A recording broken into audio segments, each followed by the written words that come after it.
తెలుగు మిత్రులారా, మోదీ తాత గారు మాటలు మీరు విన్నారు కదా.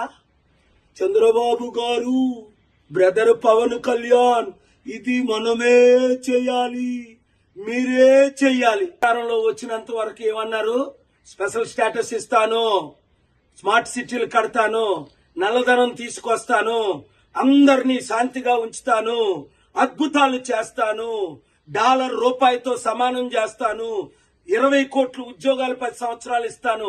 ఆ మాటలన్నీ మర్చిపోయి 2014లో వచ్చినప్పుడు మనకి మట్టి దీపము, ఇప్పుడు వచ్చినప్పుడు పవన్ కళ్యాణ్కి ఆ విక్కీ టాబ్లెట్. అప్పులు మనం చేసి మన రాజధాని కట్టుకోవాలట.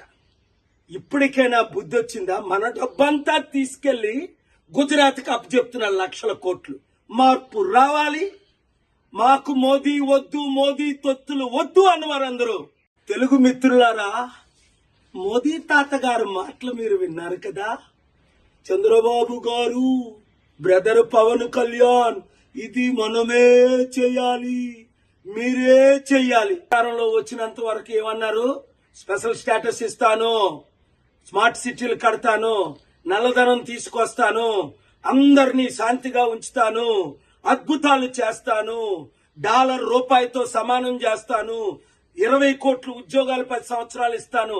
ఆ మాటలన్నీ మర్చిపోయి 2014లో వచ్చినప్పుడు మనకి మట్టి దీపము, ఇప్పుడు వచ్చినప్పుడు పవన్ కళ్యాణ్కి ఆ విక్కీ టాబ్లెట్. అప్పులు మనం చేసి మన రాజధాని కట్టుకోవాలట. ఇప్పటికైనా బుద్ధి వచ్చిందా? మన డబ్బంతా తీసుకెళ్లి గుజరాత్కి అప్పచెప్తున్న లక్షల కోట్లు. మార్పు రావాలి.